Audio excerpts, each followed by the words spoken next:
got a lot to get through today. Okay, so carrying on from our lesson last week, we were looking at the key divisions in the early stages of the civil rights movement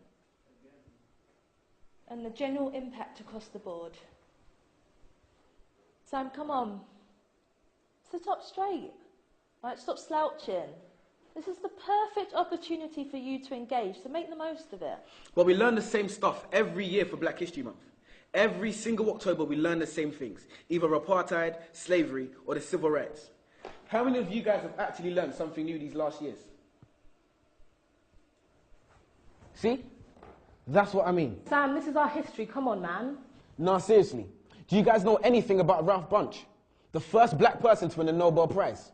Or that the richest person ever lived was a black man named King Musa I of Mali? What about Ella Baker? What about Ella Baker?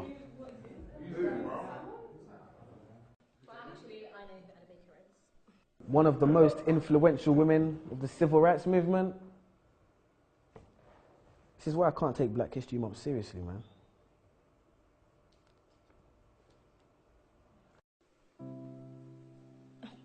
But Samuel, the curriculum is designed to help you think about Black history critically. Actually, miss, it's designed to teach us what to think, not how to think. For example, when that light switched, you taught us it was Thomas Edison who made that happen, when ironically it was actually a darker man who made that light flick, Lewis Latimer to be precise. Quite nice when you're talking about Mr. Hamilton and his racing car, but red lights stop. We're always taught that Martin Luther King had a dream, man. But those dreams can't be achieved because our brains are in chains, our minds are enslaved, so we won't get our redemption. Morgan, free man. Will we ever be free, man, and leave this state of imprisonment? And take that walk of free, damn it, green man from a traffic light invented by the same man who made gas masks to protect our organs. Another free man named Garrett Morgan. But I bet you never knew that. We need to open our minds. But how can we be taught to see if the blind lead the blind? The first person to develop significant eye surgery was a black woman named Dr. Patricia E. Barth. Now on that note, there's a question I must ask. If this is a great opportunity to learn and be engaged about our past, why are we not actually being taught about our past? Transatlantic slavery, where we're taught Black history starts, but is it really? There seems to be a lot you haven't told us. And you shut down and hold back on the bold ones who stand against the way you're trying to mold us. Consistent enemies of progress. You're surprised because I know things you don't expect me to know yet. And when I tell you you're wrong for telling me about me, you call it a riot while I call it a protest. The Broadwater Farm riots. The media exacerbate and make it seem like it's a bunch of delinquent youths on the streets, when really the first cause and trigger was death at the hands of the police. We cease to know information and the truth.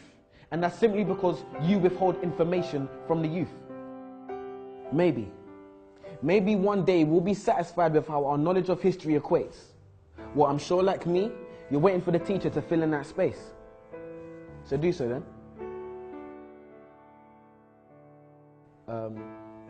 No answer. Well, maybe I can help and just throw out there some names. Mary Seacole, a Crimean war nurse. Mary Prince, a black female author. To be precise, she was the first. Bernie Grant, influential local activist and respected NP. Trevor McDonald, one of the first black ITN journalists to hit the TV screen. Jamal Edwards and SBTV. And when Fuse ODG brought the Yazonto dance to the UK, and my foot swayed to the left and to the right like the wipers of a car's windscreen, and DJ Abrante brought Afro beats to the streets. See, it's funny when we think of our childhood memories. A man who was actually funny, Lenny Henry. Many others, and the list continues. Marcus Garvey, Haile Selassie, Bob Marley, Ignatius Sancho, Tupac, Fela Kuti, Muhammad Ali, Maya Angelou, R.I.P., Kwame Nkrumah, the first Ghanaian president who retained independence from England, the Windrush ship which brought Caribbeans to Britain. So much to learn in just 1 month. A tip of the iceberg, a tiny grace. And what was the first black Roman emperor's name? Years passed and we're still caught up in the same civil rights age, which isn't bad if you learn something new, but we don't. And we're not being taught enough about our culture, so there's no one else to blame but you. And if not you, then who? Questions, questions, questions. If you're not teaching us these things, then I'm inclined to believe it's because you don't know. No. You're the teacher. Your job is to teach, so you must know. And if you do, that must mean you don't want us to know, but that's low. If the information is accessible for our knowledge of our culture to grow, then why on earth wouldn't you want to let us know? Why are you focused so heavily on the influential but very few men and women who made things happen for us? Why are my people being highlighted for a predominantly negative past? Why do I know the things that you don't and I'm not the teacher, you are?